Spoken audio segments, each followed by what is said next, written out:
What is going on, everybody? Welcome back to another episode of the Heroes for Hire podcast. We are back again talking all the week's movie news, entertainment news, and just generally having a bit of a chit-chat about everything to do with film.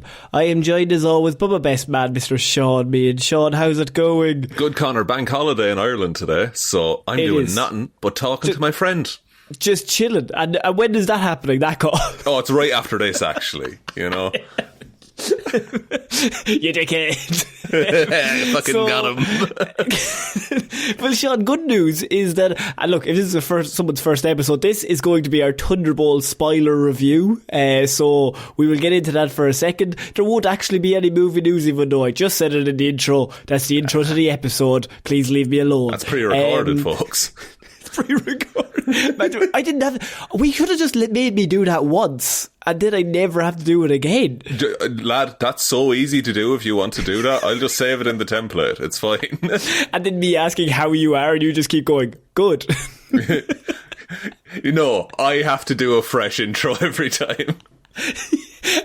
If we just auto-record all of my bits and you just try and play off that, then I could have a week off and we're all laughing. I think we could do it, but if you take a week off, I'll be honest, nothing's getting done. There's no episode coming out. But Shaun, speaking of friends, we actually had a pretty fun time on Saturday because we got to meet all of our friends. Because, Shaun, what did we have on Saturday? We had our Patreon listener hangout. Which is a very, very, very fun time. And we got a little bit of our own back on the patrons because we made everyone judge what was the worst Patreon movie review that they ever made us do. Yeah, because they vote on it every single month on our Patreon and make us review it. So, for example, Morbius, Madam Web, Catwoman, Fan Four Stick, Batman and Robin, Rise of the Silver Surfer, Elektra. They have made us watch all of those movies by choice and then actively have loved in the idea that we are having a bad time doing it. So I don't think that they listen to the movies when we review them, or they don't watch them, excuse me. They just listen to our pain and laugh at that. Yes. They also made us review Irish Wish, but that didn't quite make the cut. So, so what we decided to do for the Patreon hangout, all the patrons get an automatic invite, and we do them every few months. And all it is it's a Google Meet. Everyone jumps in, and we all just shoot the shit for a few hours. It was 2 hours, lots of fun, lots of laughs. We ranked all the movies, and we had a bracket competition. And Elektra came out as the worst movie. Now, very interesting semi-final, Shaun, because after it was all said and done, and it's a democracy, me and Shaun are just the choices here. No, it's voted on each round. It was put to the people, this one. I disagreed most of the time. I think they're all wrong. But he was Shaun, a contrarian. I think Elektra was good, I said.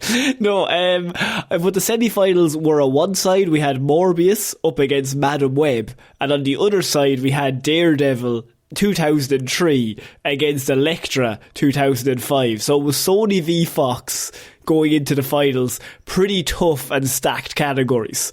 Yes, and I think Elektra won out for numerous reasons. One is that it's a spin-off of a bad movie, and then also it should have known better. Elektra won because Madam Web is more fun to watch, I think. Yes, whereas Elektra is boring. Yeah, that's worse.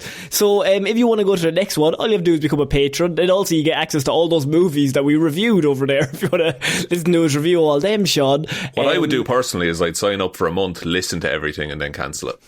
Why would you say that? Well, just I'm saying, lad, it's tough out there. What's wrong with you?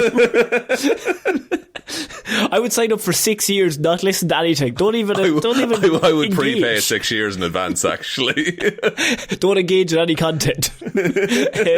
So we also don't have to pitch 155-star reviews anymore because we hit that, Shaun. So that means it's time to get in straight away to our review for Thunderbolts. So this is Marvel's latest review, or latest movie, I should say, not latest review. Latest movie came out last week. I think it was a Friday, was it? So this is this is one of our more recent reviews that we've done. One of the most recent reviews. I think this is probably our most recent review, so I have wanted to get into this movie. The minute I seen it, I was like, I can't wait to talk to Shaun about it, because the word I was thinking, Shaun, watching this was, It's a lot of fun. I'm having a bit of crack. It's a lot of fun. And fellas, I think we might be back. No, we're not back. We're back up. I want you to put the word out, we're back up. Shaun has a look in his eye. It's like, Marvel's back, boys. Endgame next. Finally, I can have a personality again. Yeah. It's been a rough few years. It's been tough. It's been tough out here. You've been pretending to like Dune. Just for something, some kind of pop culture reference. But I had so much fun watching this. And also, it's like an hour 40. Like, it's a breeze of a movie. It flies at a clip, so it does. And you know what? That's what these kind of movies need to do. So, there's been a lot of talk that this movie is very similar to Guardians of the Galaxy. I wouldn't say Guardians, because I think Guardians is like one of the best movies. But personally, it's one of my favourites I've ever seen in my life. But in terms of the MCU and Marvel and stuff like that, it's right up there near the top, just in terms of the production and everything.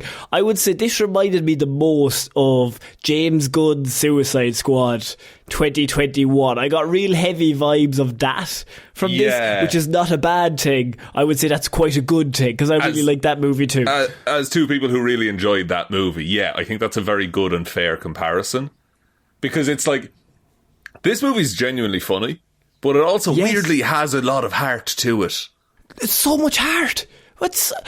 And we love comic books, so we're kind of going into this wanting it to be good. Yeah. And you're like, oh, I really hope this is good. But I also, what really stood out to me about this movie, this is obviously a general overview. We can get more in detail as it goes on, but a general overview.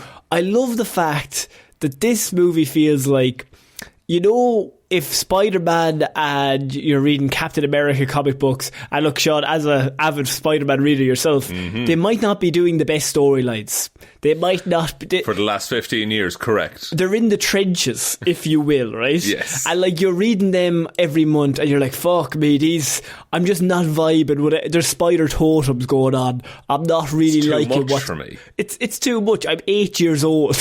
What is this, right? But you're doing that, and then 1 week you go into the comic shop and there's like a random Thunderbolts comic book, or Young Avengers, or something with like a team that you're like, I've never read these before, but like, let's just pick it up and read it. I was going to say this exact thing to you, is that it feels like a collection of like 6 issues in one paperback book, and you buy that and it's just a full, complete good story.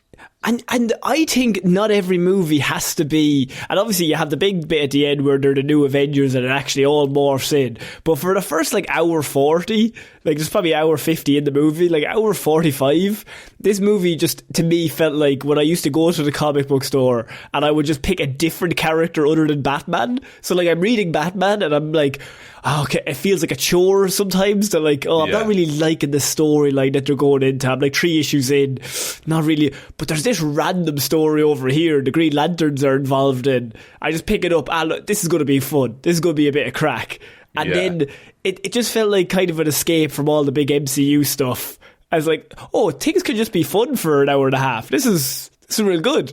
Yeah, and that's it. Like, you can, I think you can watch this without watching most of the other Marvel stuff as well, and still maybe Black Widow. Maybe Black Widow, which is wild that that's a required watching. But I was so prepared for this to be bad, and this movie made me like Red Guardian more, because I didn't like that character originally, but he's like, wow, that's a real 3-dimensional character now. David Harbour, look, Shaun, this might surprise you, but David Harbour is good at acting. I know. And the thing, and like, as well, I'm skipping right to the end there, I fucking love all the redesigns that the characters get when they become the new Avengers. You like those suits? I'm not a big fan of the Bucky suit. I don't mind the Bucky suit. I fucking love the John Walker with the little beret.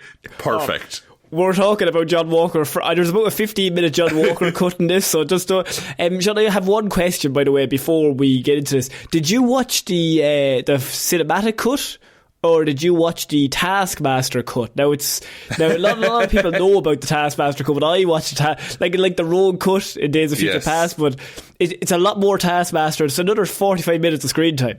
Really? Oh well, I would love to see that someday, because she stopped Sentry.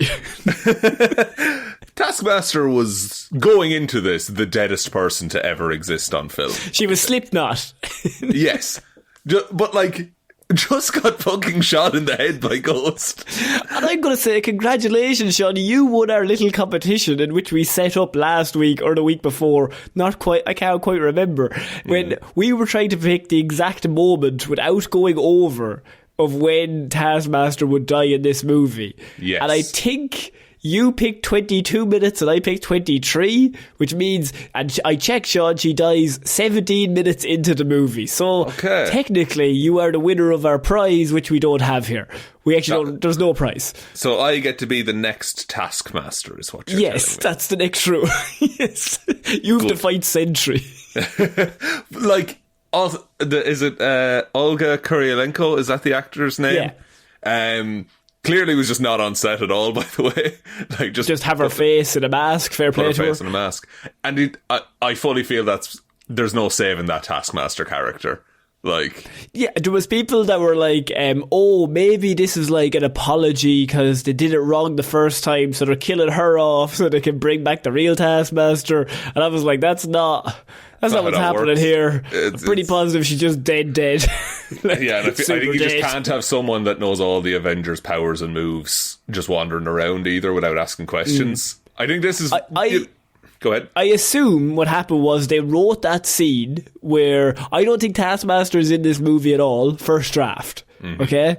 Then they do that scene where you have Ghost and you've Walker and you've Florence Pugh, Yelena, all in that room, and they all try and kill each other, and none of them succeed. And it's kind of like, well, you've 3 assassins going into a room and not one of them gets a kill on the other one. Maybe we, on the second draft, could introduce somebody who could be cannon fodder to one of them. True, and like that serves a purpose. I also like character-wise how all of them are like, I'm just here to kill this one person. I'm not interested in killing you, so I'm not going to do that. Of course, because that's where the money is. That's not where the money... They are just like hired to do a job and they see it as a job. All the stuff with Yelena at the start, fan-fucking-tastic. Florence Pugh is a good actor, who knew? This is Yelena's movie. I got the impression that this was originally maybe a Black Widow sequel on the very early parts, like around the first time when they were coming up with the idea. Yeah, I could see that. But also I think she's... If I'm trying to pick the new face of the MCU... Oh yeah, obviously. Yeah, I mean... Obviously it's Florence Pugh. Like, she's like movie star. She's like movie star. Like, she's amazing. So you just like put her front and her and Sebastian Stan. Like, you just put them... And Bucky's not really in this movie. Like, he's in it, but like it's not his movie. It's more her movie. And he's actually probably the weakest member of the team in terms of story. True. But I will say... I do love Bucky in this movie. The end makes no sense, and I'm going to go in there, but the whole bit in the desert when he stops all his trucks, oh boy. Outstanding. Which bit at the end doesn't make sense to you? Why would he join her team? He's a senator. Is he not? You know, they say he only served half a term because he was voted out for being ineffective. But I thought, no, he was still a senator in this, wasn't he? In this, but the Valentina says, former Senator Barnes, only half a term. I think he just fucking... I didn't know. I don't think she said former. I think they said, she's like, how will people feel when you only serve half a term? As in the implication is, I'm going to tell them you are suiting back up as the Winter Soldier, and then you're fucked. Maybe, but I think he's also disillusioned with politics. Okay, right. Why is he a senator? As we all are, Conor, right? I mean, what are we doing here? I thought he just fucking left. I thought he was just done, or he got voted out. I did not get that impression. I thought he was still a senator at the end, which made no sense to me. I don't think he's still a senator at the end, for sure. I was like, lad, you have a job. What are you doing there? There is my favourite line in the film. Well, one of my many favourite lines. Oh, there's so many good lines. I love the bit where they're dealing with the therapy rooms in Bob's head. And Bucky's just like, yeah, no, my past is fantastic. I had a great time. You mentioned it already, but this movie is genuinely funny. Yeah. Which is, it's not quippy funny. like it's genuinely funny, which is a different thing. Now Red Guardian, he's mostly yuck he's there for as a punchline to say things in an accent that's kind of funny and ha ha, isn't it great? Yes. But then you also have the other side of the coin where when Red Guardian turns it on and he becomes dad, like, that is a completely different character that I didn't think it had that kind of side and dimension. That like the whole scene with Yelena, where he's like, when I look at you, I don't see your failures. Dude, I just see you. I was tearing up, man. That was a beautiful speech. Yeah. I also love just how stoked. I like how he calls him Mr. Soldier. Like Winter Soldier is Mr. Soldier. It's just... I didn't think I would like that character as much as I did, but I fucking adored him. Because his whole thing is he says things in an accent and he says them slightly wrong, and that's funny. Yes. And it's ha ha. But so then when he does actually get serious, and even the bit where he's like, when Yelena goes to see him first, like at the start in his house, and he's doing the same usual thing of like, oh, leave it at the door, blah, blah, blah. I will report you to the DoorDash authorities, I think he says, or something like that. Yes. But they have that whole scene, but even halfway through that, he's just like, what's wrong? Like, he's like, something's bothering you. Like, he just knows. And even there's small moments like that where like, oh, he's a person. Dude, the bit where like the concrete is falling and he like braces his back to save the little girl, and then she gets fucking shadowed immediately. That's, by the way, I hated that scene before. Well, not hated, I hate's a strong word, but you know when he does the big heroic and he comes in, he's like, now little girl, run away, you are saved. And I was like, this is the cheesiest thing I've ever seen. But then I was like, oh, it's done for a reason, because she then gets voided and you're like, holy shit. It's insane.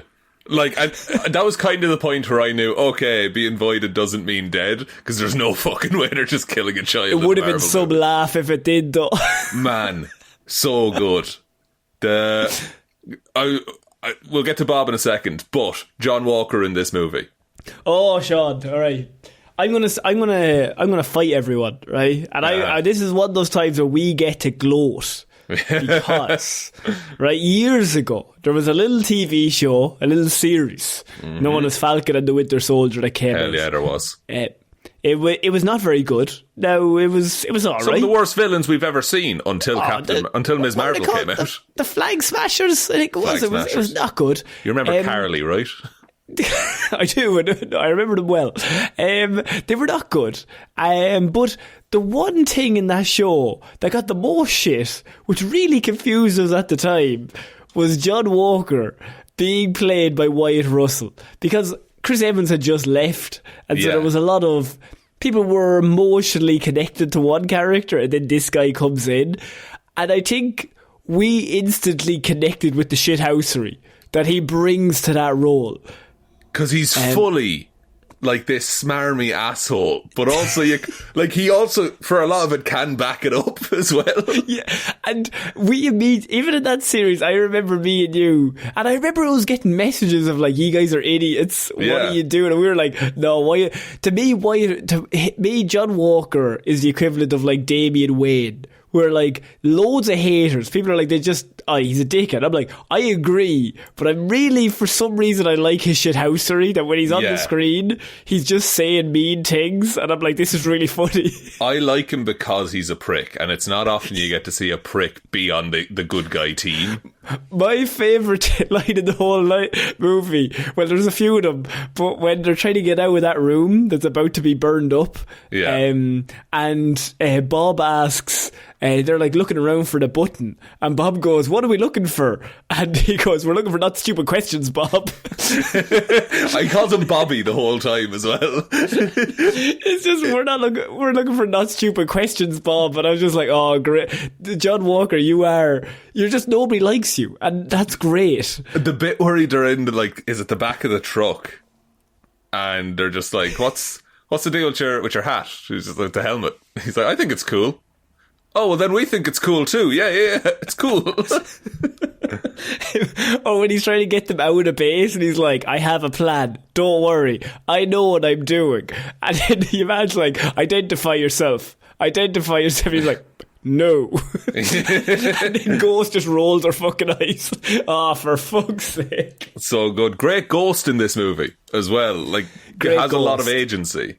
Yes. A character that didn't really, like, coming from Ant-Man 2, like, you're not going to have a lot of big fanfare. Delighted she's front and centre, though. That's class.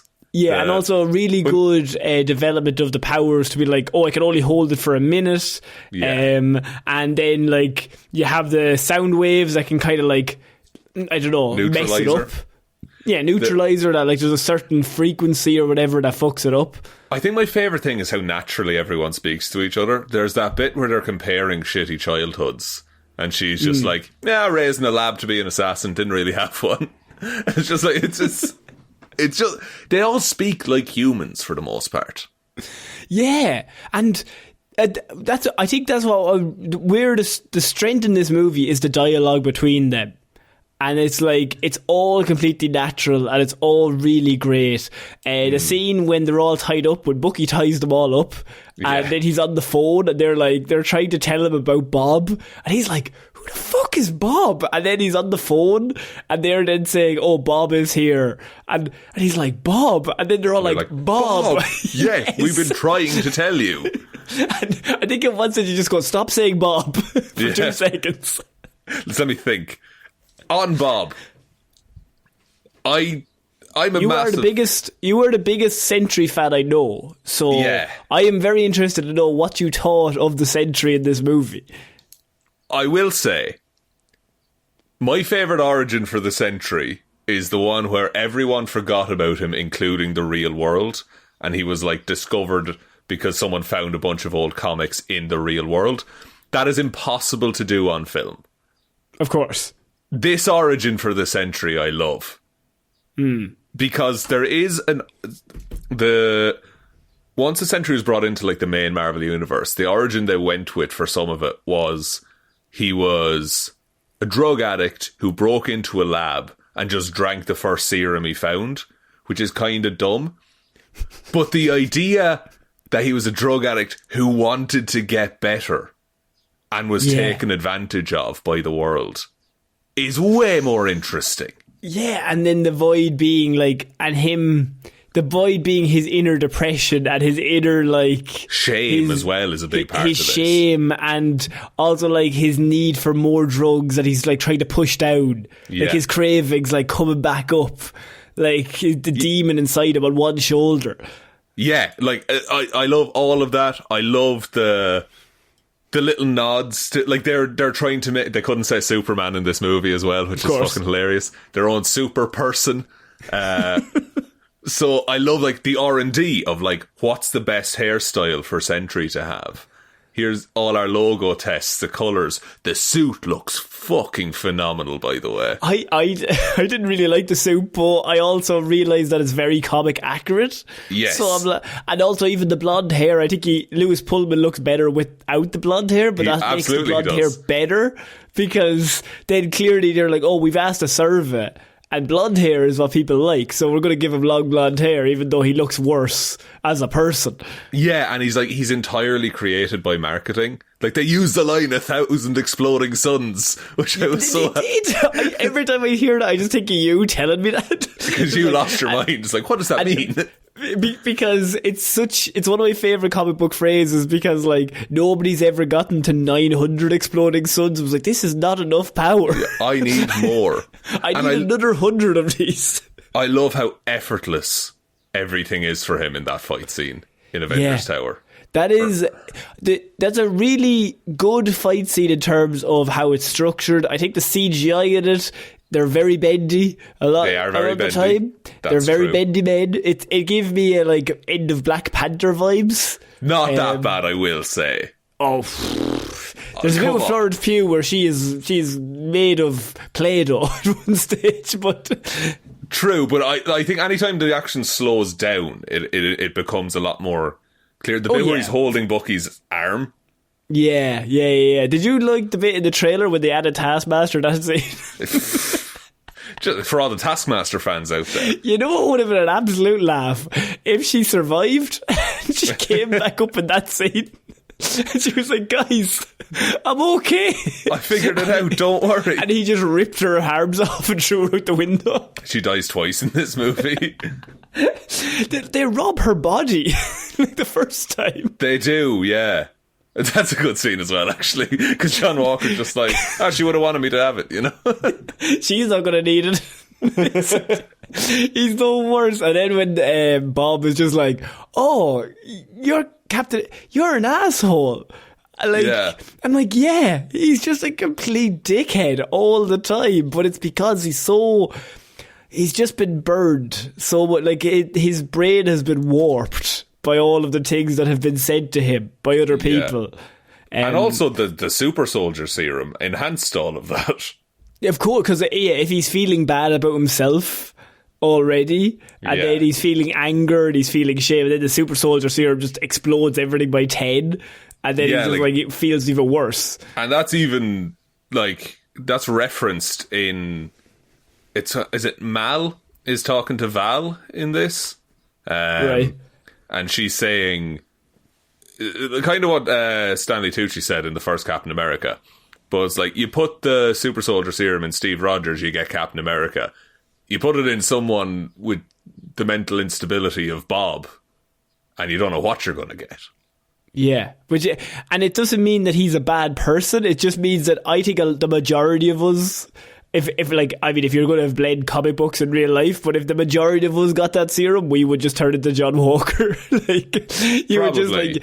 Your brain would just be fried completely because like all of your anxieties and everything would just come to the fore completely. Whereas that's why Steve Rogers stands up even more, because he's like the best person ever. Yeah, and like Bob is nice and innocent and pure, but he has this like darkness and sadness in him, which like takes control. And then you see like his backstory as well. Like he had a really bad upbringing, and then you see like Yelena's.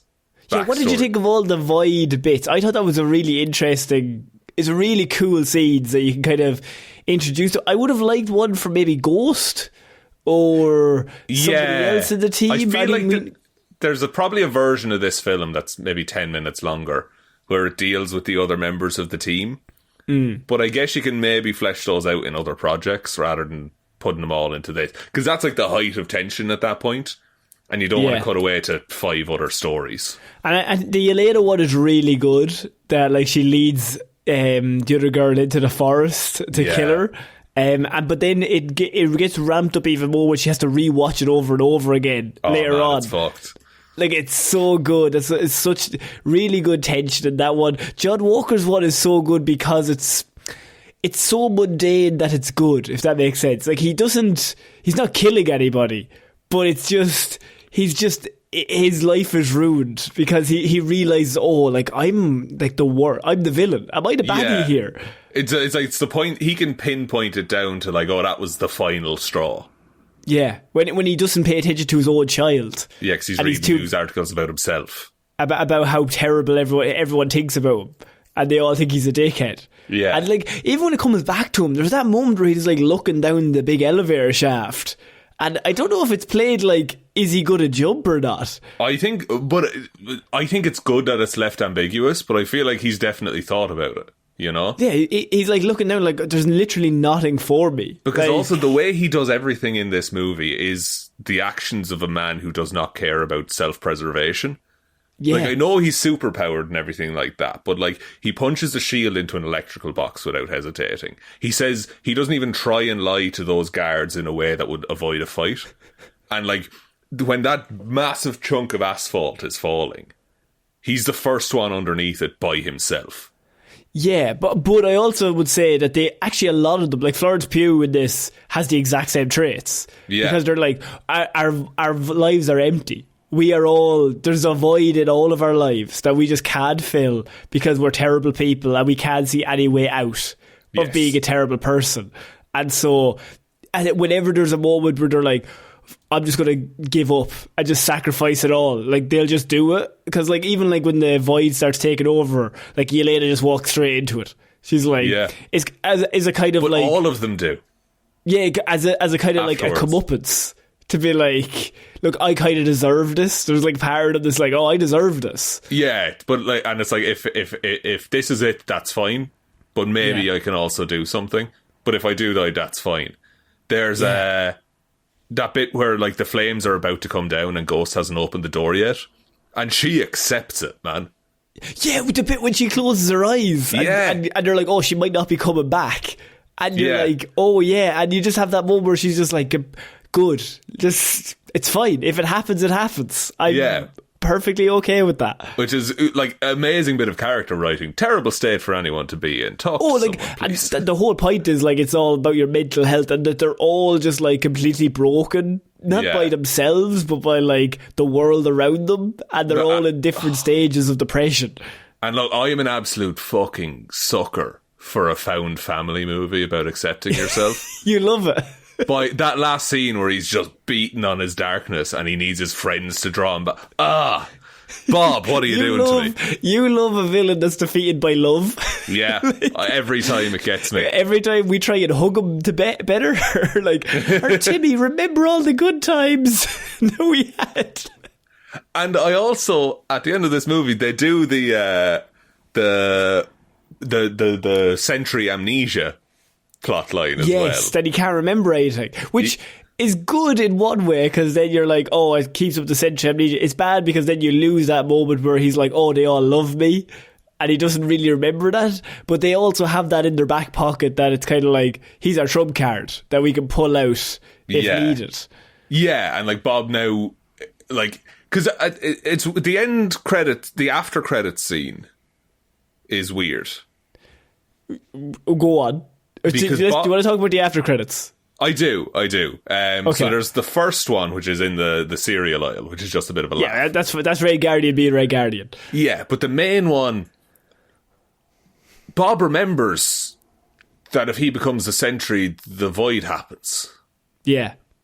But he, like, by remembering that he can become the Sentry, traditionally he does become the Sentry.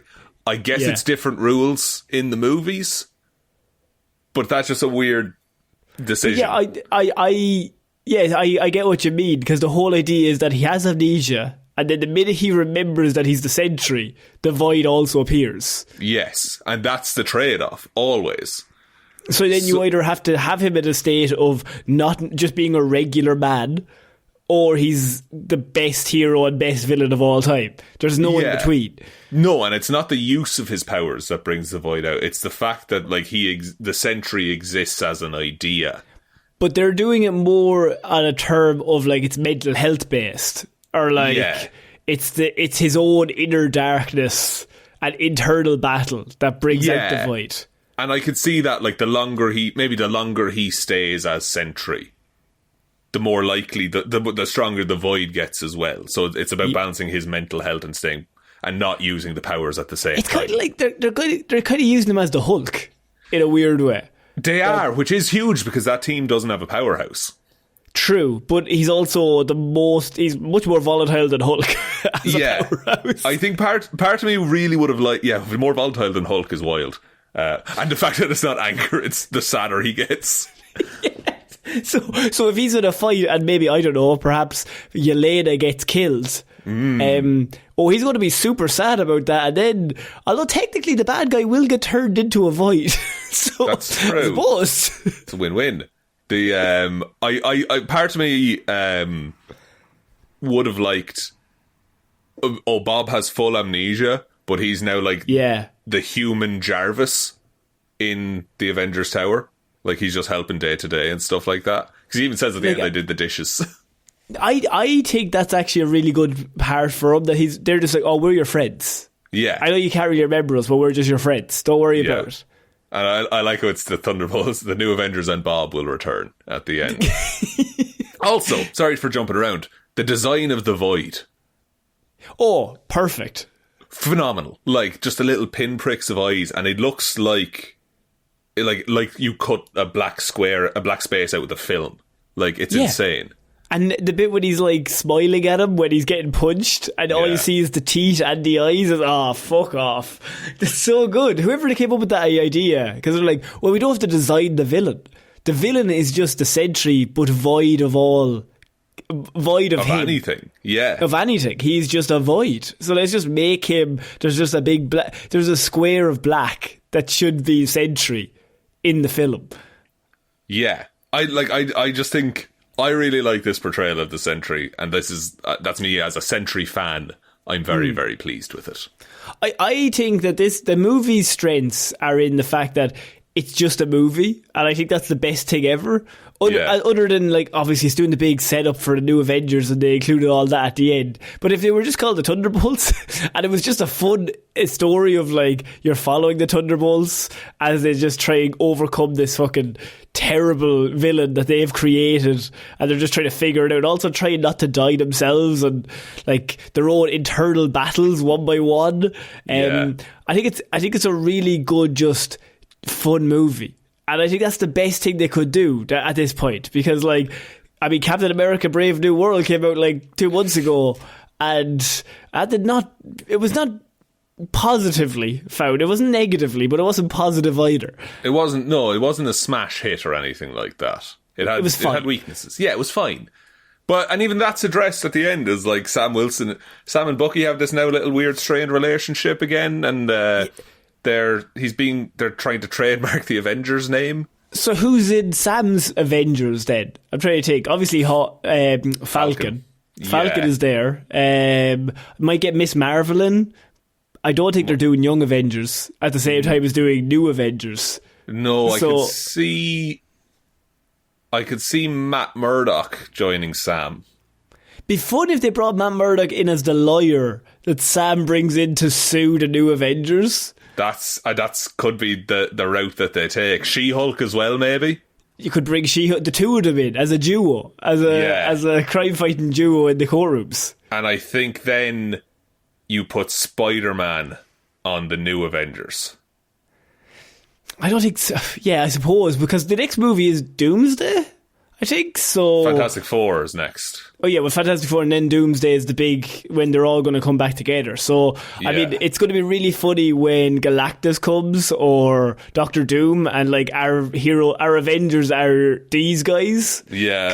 Because you're like, oh, you guys are dead. You are up against it, I'll be honest. All of you can punch and shoot. Bob, you're sentry. Yeah, they're all just the same, and then Bob. On Fantastic Four, actually, in the post-credits, we do see the Fantastic Four's ship arrive from another dimension. Which technically confirms the ending of that movie? I think the ending of that movie is fairly soon after. You know that bit where they're about to get on the ship, and they're like, oh, are you going to save us? And Reed Richards says, I don't know. Yeah. That could very well be the last line of dialogue in Fantastic Four. And then you just fly into the distance and Reed Richards waves as the place blows up. I think for sure Galactus wins in Fantastic Four First Steps. Oh yeah, well, so I think at the end of Fantastic Four, I assume, having based off the after credits here, is Galactus eats that planet all the way up, and then at the last ditch effort, Reed gets off that universe and comes into the mainline universe and is like, hey, I just seen some fucked up shit. Doctor Doom or Galactus is coming here next. Yeah, and I think as well, and I'm currently constructing this thought as I speak. Okay, they're the best thoughts. I think after Secret Wars, right, where if you've listened to the Secret Wars reports, you'll know this. Oh, is there a 3-part episode of Hero Zero? You better believe it, bucko. Okay. But there's an assembly of various bits from all of the worlds, and eventually universes start getting restored, and this is like going to be a reboot to the MCU. I could see the new Marvel universe, I think, because ever since Iron Man, it's always felt trying to be grounded, but I think it's a lot bigger than that now. So I think it's going to be way more everyday life is just a bit weirder. Closer to how Fantastic Four First Steps has like their weird 60s thing, and like, you know, it's all normalised. I think I can see a lot more of that happening going forward. What I wanted to ask you was, what do you think about the New Avengers thing, like including that at the end? Yeah, I think it's a bold move. I've already seen billboards being like put up. With the half and half. Which, Yeah. People were giving out about that, but I'm like, that's actually a really good way to get like casual people in. Sure. Yeah, and it's especially if you're trying to get like you don't want that box office drop off in the second weekend. So just we don't care, but they don't. Yeah, I know, but numbers, money, art, like it'll help to drive up that kind of thing. Which also, everyone watch Sinners, by the way. It's fucking fantastic. Watch Sinners. Oh my god, it's so good. What I want now in my head, I'm already speaking of Sinners, is I want Hailee Steinfeld on Sam's team, and then I want the two teams to meet, and I want Florence Pugh and Hailee Steinfeld to meet up because I just love their chemistry. And I just think they're just two shit houses, just back and forth to each other. They play so well together. If only there was someone who could mimic the archery capabilities of Hawkeye. If only, do we have anybody at all? Afraid not. I'm so sorry, guys. One of the big strengths of this movie is that it's clearly planned. And by that I mean that having watched Captain America in, I don't know, when was that, March? I think it was March. That's clearly rewritten about 25 times. 100%. And it's clearly a stitched movie between 4 different scripts currently ongoing that they're working on, right? Whereas here, and it even says like in the credits, screenplay is done by 2 people, and I get the impression with this movie is that they started it with a clear idea, whether it was a Yelena movie or it was a Thunderbolts movie, but there was an idea of this is where we're going to go. This is the kind of movie we want to do. And I would say there might be maybe 2 or 3 rewrites in this because you can just see it on the screen. It's a much clearer, much more direct line. This is where we're going. All the conversations make sense. And that's why the dialogue plays so much better, I think. Because nobody has to set up the next added on scene that they wrote 6 months later. Yeah, and there's no like, hey, let's cover his mouth and change the words so that we can make this make sense. Like, there's none of that going on. It's a very tight script. Also, love the bit where Bob just shouts, "I was on meth." When the big chicken is attacking everyone. Such a good... You didn't think that line would be in the MCU, but that's pretty good. The lead scriptwriter looks to have been Eric Pearson. Yeah, and Joanna Callow. Yes. And they are... I think they might both be working on... Oh, no, sorry. Just Eric Pearson is working on Fantastic Four First Steps as well. Right. But the story is... So the story is by Eric Pearson and the screenplay is by Eric Pearson and Joanna Callow. So story and screenplay both done by Eric Pearson, then Joanna Callow comes in later on. So you can see just you've got 1 or 2 there's 2 voices max there. Yeah. And then it makes it much easier than 7 voices coming in and rewriting things constantly. I wanted to talk about Miss Julia Louis-Dreyfus, who I think is just outrageously good. Outrageously good. Like, no surprise, she's fantastic. But, like, in this is the most we've ever got to see Valentina do, aside from maybe Black Panther 2. Yeah. But she is fully in control of every situation in this movie. Just unredeemable. Just an unredeemable dickhead. And I love that. You just have to have... And I've used the word shithouse multiple times. But, like, John Walker has, even when he's doing all of the horrible things, there's a glint in his eye, and Wyatt Russell plays it so well, that there's a glint in his eye that you're like, oh, I think there's a normal guy in there somewhere. But Julia plays it like, she's just like, doesn't give a fuck. These are just like all pawns, and even with the way she says things, or the way she like interacts with people, she's just like, you're all idiots. I'm doing really great here. What are you talking about? Which is why when there's that moment where the sentry like grabs her before she can press the button, genuine fear. Which is because it's in contrast to how controlled she's had everything up until this point, hits so much harder. And she's so good in the movie that at the end, when Red Guardian goes, "I'm going to kill that person," when she comes up, like it gets a big laugh, and you're like, I really hope he does kill her because like she is horrible. She's the worst. That surprise press conference at the end is fucking shithouse. Like, it's great. Because, and I think a lot of people were like, oh, why would she do that? Because it doesn't make any sense. But I think at that point, Julia's the character there, Valentina, is going to just adapt to the situation as it comes along. So originally it's meant to be the Sentries press conference. That does not go and happen the way they wanted to. So she's adapted on the fly and just is like, oh, these are the new Avengers. Now, there's also the question of who gave her that power. She's the head of the CIA. Does she have the power to create the Avengers in any way? Or I guess she can. Like, they want to be they want to be out of Black Ops, so they're happy to be public front-facing Avengers and heroes because they all got a taste because everyone's clapping with them on the street, which Valentina saw, and then PR spun that into New Avengers. So the New Avengers work under the CIA, and I'd imagine the Sam Wilson's Avengers would work under the FBI. Right. Okay. I think. Because that would be Washington, would be. And I think Valentina just it's a case of just pure adaptation. Like even from the start, when they have like the Supreme Court or they're having the hearing, she's like, "You'll find nothing in my accounts," and then the very next scene is her talking to her assistant, like, "Seriously, do we have anything?" Because they were like, "Oh, we'll have another meeting." She's like, "Absolutely fantastic! I cannot wait for another meeting." Would love that personally. And then the judge is like, "Oh yeah, there was nothing in your accounts. There was absolutely nothing." Because her plan is to bring everything in that could incriminate her into that one room and then burn them all to death. Yes, which it's not the worst plan, but I mean, if you're about just killing people and like covering evidence, that seems like a pretty solid plan.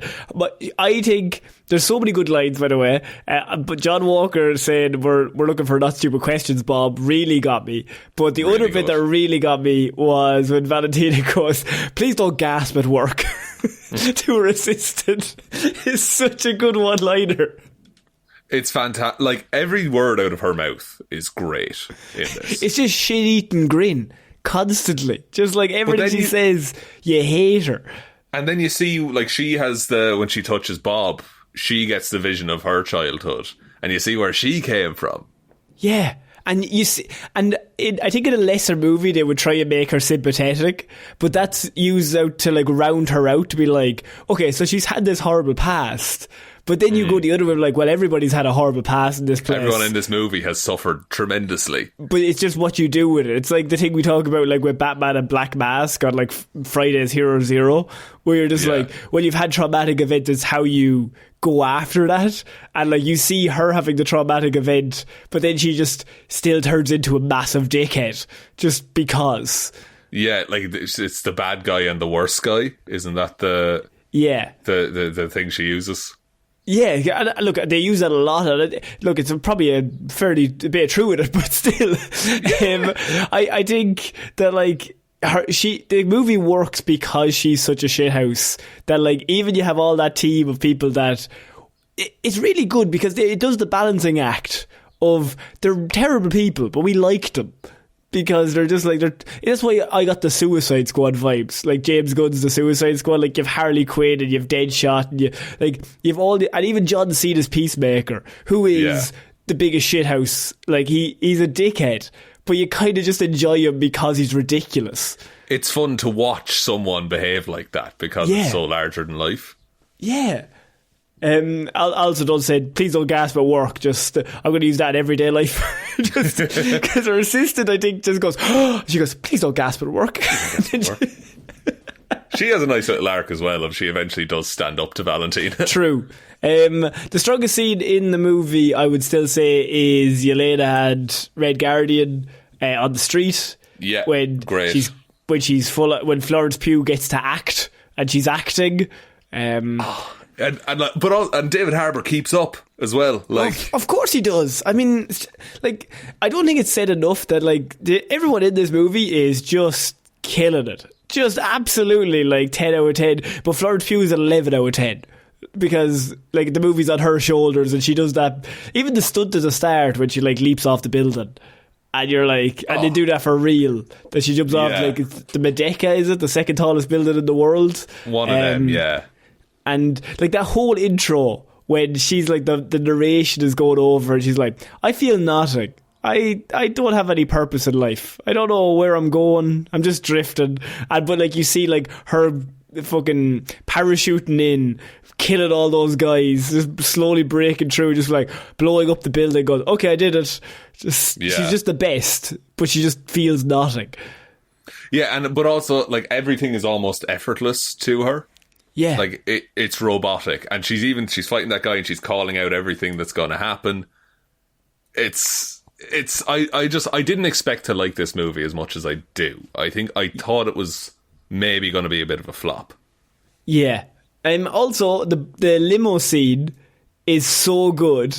Just in terms of, like, that's actually funny. When Ray Guardian comes over and he starts, like, waving. And he's like, Yelena, that's your dad. Because she's like, I don't know him. and he's like, don't go into the vault. They're going to kill you. But it's hours later. But that's such a cool, because you could just use the Red Guardian drives a limo now. You could use that as a punchline, but he happened to be driving Valentina around and heard the entire plan. And then he drives across the country to get to his daughter. And then they're in the car and he's just telling the story of how the Thunderbolts and the little girl pooped on the pitch and they never won a game. And I really love the idea that, like, there's people complain that that's where they get the name from, but I think that's kind of a fun idea in terms of in transferring it to the movie form, to be like, look, there's this soccer team that they're in, that Florence Pugh's character is in. They never won a game. They were terrible. They were absolutely shit, and that's why they're called the Thunderbolts. I know, that's great. Like, because in the comics, it's like Thunderbolt Ross sets them up. Obviously, that's not an option now, as he's in jail. He's a big red Hulk man.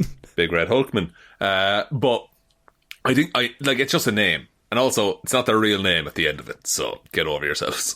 Yeah, I think it did. And then, as we mentioned, the Bucky bit when he shows up and he just starts like just annihilating all of those trucks, and you're like, oh, Bucky, I remember Winter Soldier is like really good. There's a bit the guy sticks his head out, Bucky grabs the shotgun, Terminator cocks it while riding the motorcycle and shoots out the tyre of the car. I like the idea that whenever they need it, they can just include Winter Soldier Bucky in the coolest thing you've ever seen in your life and just make him Terminator. But then they then can use that, they can springboard off that to have a scene like with the Sentry when he goes to punch him and he just gets absolutely annihilated. You're like, oh, the Terminator just got wiped out by this guy. And and also Sentry was burning vibranium there. Yeah. Which is not insignificant. Well, he bent the shield as well. Yeah, I don't think that's vibranium, but it's still impressive. Is that? I thought it was vibranium. I don't know, because it's John Walker. Like, they wouldn't. I don't know if Wakanda would have given vibranium to John Walker. Yeah, do you think he just? Yeah, because they're giving Sam the shield now. Yeah, that's the. Maybe Sam it's adamantium, Shaun. Maybe that's how we get it. Dig into that Celestial's hand, so maybe. Yeah, maybe. John Walker would. He would do that. He's that kind of dickhead. He would do it himself. He would. He would. Just to ruin somebody's day. Fucking Valentina throwing at John as well, being like, oh, just because your wife and your son left you, you're a miserable prick. Because it's like the worst person you've ever met talking to the other worst person you've ever met and just like being mean to them. You're like, oh, hang on here, lads. What's going on here? Just a very, very good scene. And then, at the end, in the void fight, it's not, again, Florence Pugh very rubbery in that like final run and stuff like that. I don't mind it. No, I don't mind it. I got real big Mephisto vibes from the whole void thing when like they're going room by room and just like blending in, and I think that's a massive compliment if you can get anywhere near that Mephisto scene in No Way Home. Is that No Way Home? Far From Home. Far From Home. Wait, that's like that whole scene is excellent. And I think if you have that kind of vibe, and when it was on, I was like, oh, they're Mephistoing this, which is always cool. Mysterioing, I think. Not Mephisto, Mysterio. Yeah, my apologies. I mix up my M's. I know what you meant, but just to I'm glad you said that. Mephisto would do that as well. Oh, yeah, classic move. Actually, on the subject of Mephisto and which, like, you know, in Multiverse of Madness, one of my favourite things was she crawls out of that fucking mirror. and there's a lot of mirror transitions in that void world. Yeah, when she's like looking at Bob through the mirror and she has to like get through it. Yeah. Great. Or when she meets her like other self and like starts pouring the vodka down her own throat. Oh my god, when they're assembling the gun and she wins and all her friends get whipped and she's just like cradling her younger self. It's just, you know what, look, it can be very on the nose with the ideas of mental health and what it's trying to portray, but how often do you get a big Marvel blockbuster movie that kind of goes into this stuff in any sort of way? Because I think this is the perfect team to do this for. Yeah, and I think that's why I really like the inclusion of Bucky as well, and it's even said in the film, he's like, look, I've been where you've been. Yeah. Like, I did terrible things, but you can turn it around. This movie is an entire movie. Do you remember that scene in Infinity War when Chris Hemsworth really kills it and he's talking to Rocket Raccoon and he's talking about all of the things that he's lost? Yes. And he's like, I've lost my mother, I've lost my family, I've lost my planet, I've lost everyone I know, I've lost my eye. And he's just like nearly breaking down but not quite breaking down, and Chris Hemsworth does really... This is just a whole movie of that, and I love that.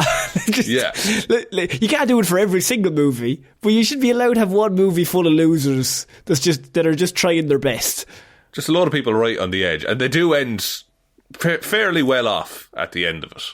Yeah, they do. And do you believe them as like a kind of family team kind of thing? Kind of. I don't know if it's necessarily a family dynamic outside of Red Guardian and Black Widow. Yeah. But I think there's, I don't know, maybe like a college friends who all live together kind of thing. Like they'll hang out for a few years. Yeah. They're all very independent people, do you know? Yeah. I would love to see more of it. So the movie finished and I was like, I want to see more adventures with that team. And I think that's the best thing you can say about a movie. That you're like, I want to see a bit more. I want to see, I don't know, them just doing random stuff. Just like going on little adventures and see what they get up to. Yeah, I would like to see them deal with various threats. It's like, again, we're going to get a big reset soon, but I like the idea that they are more street level. We see them save people. Which, how often does that happen in a superhero movie? It doesn't really... I mean, Red Guardian did a really good job saving that little girl. For 5 seconds. Until she got, like, radioactive marked on the ground. Yes. Which, like, that's such a good effect as well. So, really, that and the void effect and the nuclear reaction effect, like a nuclear bomb where like you just have the shadows on the ground, the scorch marks. Like, whoever did the design and all that stuff, whoever came up with those ideas, excellent work. Like, it's so just visually really good. It also looks really good. Like, just this sounds disingenuous, but like for an MCU movie, this looks really really good. Yeah, like it doesn't make me want to like rip my hair out because it looks terrible. Yeah. People look like they're in the places they're standing for the most part. Bold strategy. I think, unless you want to cover anything else, Shaun, I think it's pretty clear that we like the movie and people should go see it. Yeah, we've spoiled everything, but it's genuinely a fun watch, and it's only like 95 minutes out of your day. Yeah, and look, we can never slag a movie that's 95 minutes. You know what I mean? Perfect. It's perfect like the movie. Go in and get out. True, but I think that's about it. Do you want me to take us out, Conor? Yeah, sure, why not? Thank you everyone for listening to this episode of the Heroes for Hire podcast. We are back over on Heroes for Hire Presents Weird News with an episode of Weird News, and we'll be back on Friday with an episode of Hero or Zero. Big thank you to all of our patrons, patreon.com/Heroes for Hire podcast. Link to that is in the description. Thanks to everyone who showed up last Saturday, and big shout outs go to Róisín and Baby Ben Palmer, Ryan Komatsu, Dozer, Enthusiast Evanson, Waffles, that's it, just Waffles, nothing else, just call me Waffles, David Clarke, Dominic, Anna Sharkfoot, Hjelmroos, Danny McLaughlin, Lordsmish, Michelle Browne, Frost, currently riding a WWE hyperfixation wave, Ed Ball, Conor and Lorraine, don't like it, our chances of winning the Eurovision, Russ-No Conor, we do not want a little rundown of war games, we want a 3-part series, Parfitt. Conor, your thoughts? Russ is pissing me off, I'll be honest with you. No. Russ, you guys can settle this outside. I don't want no smoke, okay? He would absolutely decimate me. Thank you to Jackson Brueheim. Liz had a few too many on St. Paddy's Day and Tipsley subscribed to the Patreon. Ciara Lawler, Judge Leahy, Mikeychairsnumber1fan Shaun is cool and a genius. Rory, Sean, what is an underrated Fall Out Boy song we should listen to? Just all of From Under the Cork Tree, I would say. Jack Markham. That's underrated. Yeah, of course. Their Ghostbusters cover. Jack Markham, Johnny Ray, Hunter Harvard, the Texas Ironman, Donegal George. Lisa wants the Batman 2 to return Conor's texts. Oh, thank God. Somebody finally said it. I don't think it's going to happen personally. Any day now. They're just at work. I text him again, actually, and just see. I triple text, and they said they were going into work there 9 months ago. So probably still busy. Long shift. Justin Bowman, Joe Reid, John Neesmith, the Dr. Dara, Ted Sullivan and Jeff Scroger. Thank you all for your support. We really, really appreciate it. Heading over to Patreon if you want to support us over there. There is also the merch store, heroesforhire.ie/shop. Twitter is at Heroes for Hire Pod, the 4 is the number 4. Facebook is Detective Diddleman's Discussion Group. Instagram is Heroes for Hire Podcast. And the best way to ever help out the show is to tell one human being that we exist. Just a one, please. And I think that's about it, Conor. I think so. So I've been Conor Lawler. I've been Sean Meehan. And we shall see you all next week. Bye. Bye.